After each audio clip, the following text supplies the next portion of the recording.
If you've ever done a pre-mortem, then you've done what we're going to be talking about in today's episode.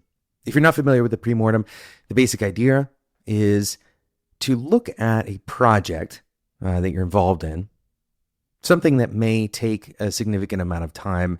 So try to make it at some kind of like initiative level, an org level, or a team project at the very least. And imagine fast forwarding into the future by some number of months, and imagine that the project has been a miserable failure. What exactly has gone wrong? And this is called a pre-mortem, the idea of a before, mortem, some kind of death. The project has died in some way. And the way that this works in our minds is that we tend to have a positivity bias. And so when we're thinking about something like a project, we imagine the ways that it could go well. Our vision is kind of totally taken up by ways that it could go well.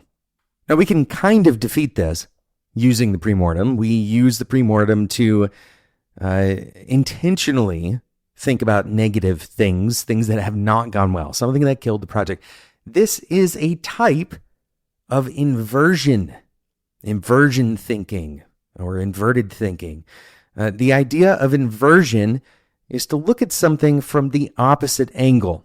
Instead of focusing on one aspect, you focus on exactly the opposite aspect. Another example of this would be, imagine, instead of imagining how you could stay focused today, or how you can get the most important things done today, imagine that you are trying to keep yourself from getting the most important things done today. You're trying to make yourself less focused. You're trying to ruin your day. What would you do?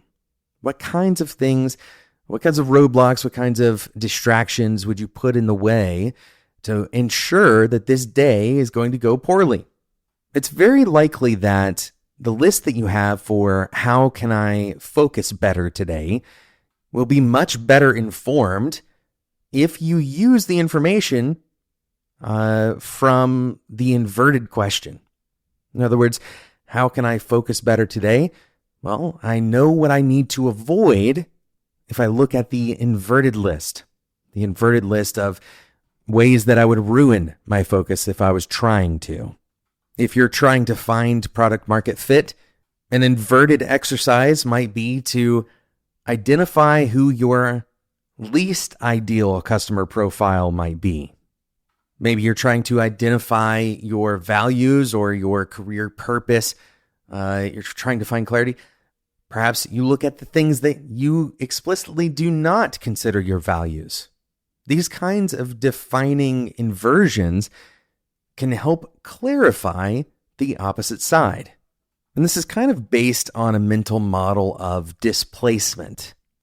If you imagine a ball, or any object really, and you're trying to understand the shape of that object.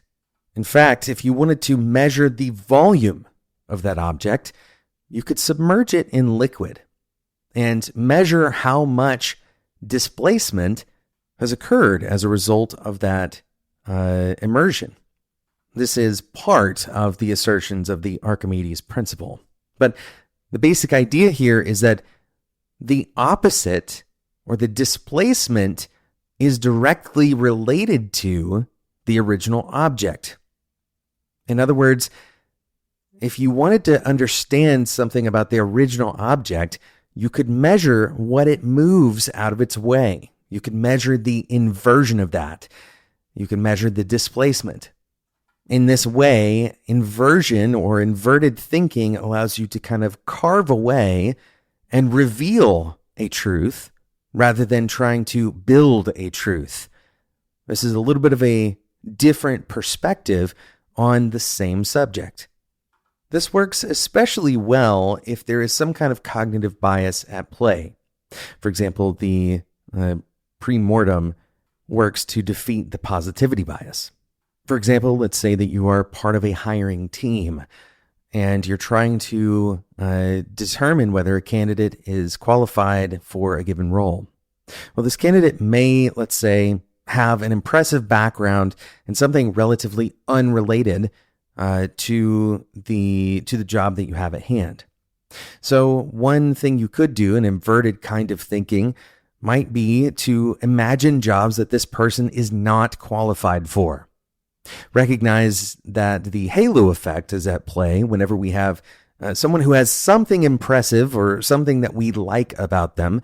The halo effect can cause us to believe that they are good. If they're good at that one thing, then they are also good at other things.